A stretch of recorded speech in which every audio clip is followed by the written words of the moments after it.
The Enchanted Watch. Once upon a time, there lived a rich man who had 3 sons. When they grew up, he sent the eldest to travel and see the world, and 3 years passed before his family saw him again.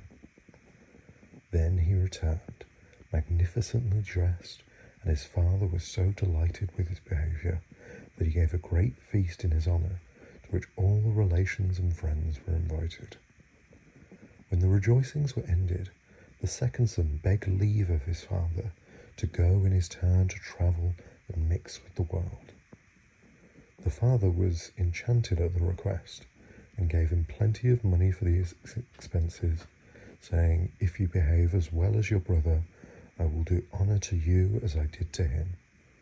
The young man promised to do his best, and conducted during 3 years was all that it should be. Then he went home, and his father was so pleased with him that his feast of welcome was even more splendid than the one before. The third brother, whose name was Jennick or Johnny, was considered the most foolish of the 3. He never did anything at home except sit over the stove and dirty himself with the ashes. But he also begged his father's leave to travel for 3 years. "Go if you like, you idiot, but what good will it do you?" The youth paid no heed to his father's observations as long as he obtained permission to go. The father saw him depart with joy, glad to get rid of him, and gave him a handsome sum of money for his needs. Once, as he was making one of his journeys, Jennick chanced across a meadow where some shepherds were just about to kill a dog. He entreated them to spare it and to give it to him instead, which they willingly did, and went on his way, followed by the dog. A little further on, he came upon a cat, which someone was going to put to death. He implored its life, and the cat followed him. Finally, in another place, he saved a serpent, which was also handed over to him. And now they made a party of 4, the dog behind Jennick, the cat behind the dog, and the serpent behind the cat. Then the serpent said to Jennick, "Go wherever you see me go, for in the autumn, when all the serpents hide themselves in their holes, this serpent was going in search of his king, who was king of all the snakes." Then he added, "My king will scold me for my long absence. Everyone else is housed for the winter, and I am very late. I shall have to tell him what danger I have been in, and how, without your help, I should certainly have lost my life. The king will ask what you would like in return, and be sure you beg for the watch which hangs on the wall. It has all sorts of wonderful properties, and you only need to rub it to get it whenever you like." No sooner said than done. Jennick became the master of the watch, and the moment he got out, he wished to put his virtues to proof. He was hungry, and he thought it would be delightful to eat in the meadow a loaf of new bread and a steak of good beef washed down by a flask of wine. So he scratched the watch, and in an instant it was all before him. Imagine his joy. Evening soon came, and Jennick rubbed the watch and thought it would be very pleasant to have a room with a comfortable bed and a good supper. In an instant they were all before him. After supper he went to bed and slept till morning, as every honest man ought to do. Then he set forth for his father's house, his mind dwelling on the feast that should be awaiting him. But as he returned in the same old clothes in which he went away, his father flew into a great rage and refused to do anything for him. Jennick went to his old place near the stove and dirtied himself in the ashes without anybody minding.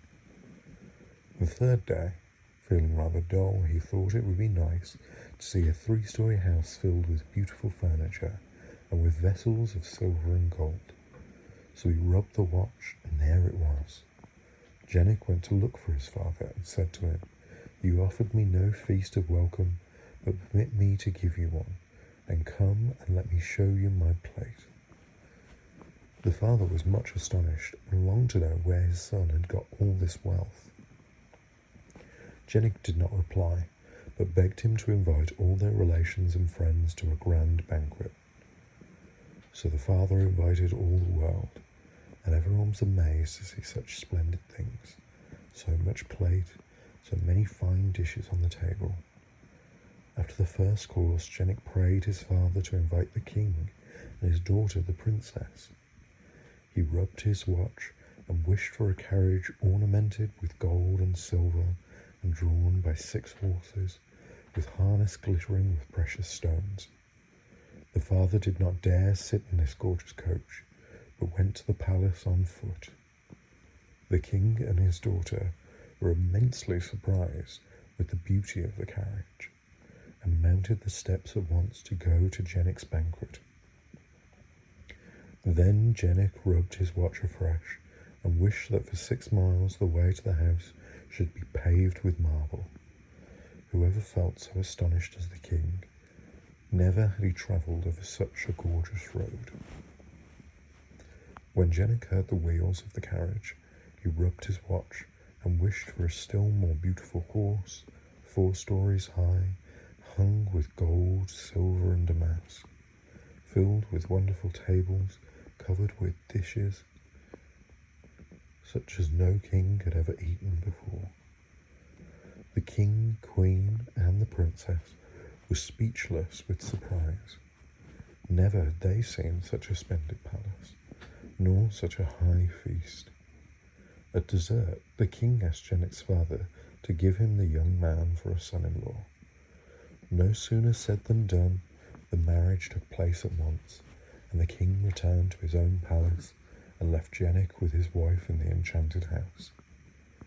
Now, Jenik was not a very clever man, and at the end of a very short time, he began to bore his wife. She inquired how he managed to build palaces and to get so many precious things. He told her all about the watch, and she never rested till she had stolen the precious talisman. One night she took the watch, rubbed it, and wished for a carriage drawn by 4 horses, and in this carriage she at once set out for her father's palace. There she called to her own attendants, bade them follow her into the carriage, and drove straight to the seaside. Then she rubbed her watch and wished that the sea might be crossed by a bridge, and that a magnificent palace shall arise in the middle of the sea. No sooner said than done. The princess entered the house, rubbed her watch, and in an instant the bridge was gone. Left alone, Jenik felt very miserable. His father, mother, and brothers, and indeed everybody else, all laughed at him. Nothing remained to him but the cat and dog whose lives he had once saved. He took them with him and went far away, for he could no longer live with his family. He reached at last a great desert, and saw some crows flying towards a mountain. One of them was a long way behind, and when he arrived his brothers inquired what had made him so late. "Winter is here," he said, "and it is time to fly to other countries." He told them he had seen in the middle of the sea the most wonderful house that has ever been built. On hearing this, Jenik at once concluded that this must be the hiding place of his wife. So he proceeded directly to the shore with his dog and his cat, and when he arrived at the beach he said to the dog, "You are an excellent swimmer, and you, little one, are very light. Jump on the dog's back, and he will take you to the palace. Once there, he will hide himself near the door, and you must steal secretly in and try to get a hold of my watch." No sooner said than done. The 2 animals crossed the sea. The dog hid near the house, and the cat stole into the chamber. The princess recognized him and guessed why he had come, and she took the watch down to the cellar and locked it in a box. But the cat wriggled its way into the cellar, and the moment the princess turned her back, he scratched and scratched till he had made a hole in the box. Then he took the watch between his teeth and waited quietly till the princess came back. Scarcely had she opened the door when the cat was outside, and the watch into the bargain. The cat was no sooner beyond the gates than she said to the dog, "We are going to cross the sea. Be very careful not to speak to me." The dog laid this to heart and said nothing, but when they approached the store, he could not help asking, "Have you got the watch?" The cat did not answer, afraid he might let the talisman fall.